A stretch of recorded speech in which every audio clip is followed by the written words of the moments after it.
Això parteix d'una novel·la epistolar, que vol dir que és la correspondència entre dos amics, a l'any 32, 33, 34. El problema dels jueus només és un incident.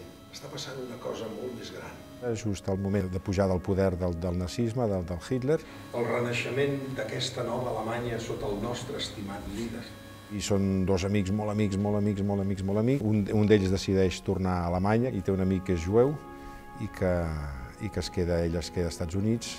Les històries que explica de tot el que he vist, les pallisses, la tortura obligant a passar litres d'oli de ricí per entre les dents apretades i les hores consegüents de lenta agonia provocades pels budells que esclaten no són gens agradables. Totes les circumstàncies externes en un moment donat poden arribar a modificar fins a quin punt una relació íntima, d'amistat molt important. De moment ens hem de deixar d'escriure. Sé que la teva ment liberal i el teu bon cor no toleraran cap atrocitat i que de tu puc esperar la veritat. El que fa a mi, jo sóc part del moviment. Ens sap greu que la nostra correspondència hagi d'acabar d'aquesta manera. Sí, tu no ho saps, perdona, però l'altre dia et vas deixar una cosa aquí al Teatre Villarroel, vine a buscar-ho perquè t'estem esperant, i de pas mirar l'obra, que és molt bona, es diu Adreça desconeguda, amb el Lluís Omar i l'Eduard Fernández, t'agradarà, i de pas et dono allò que et vas deixar.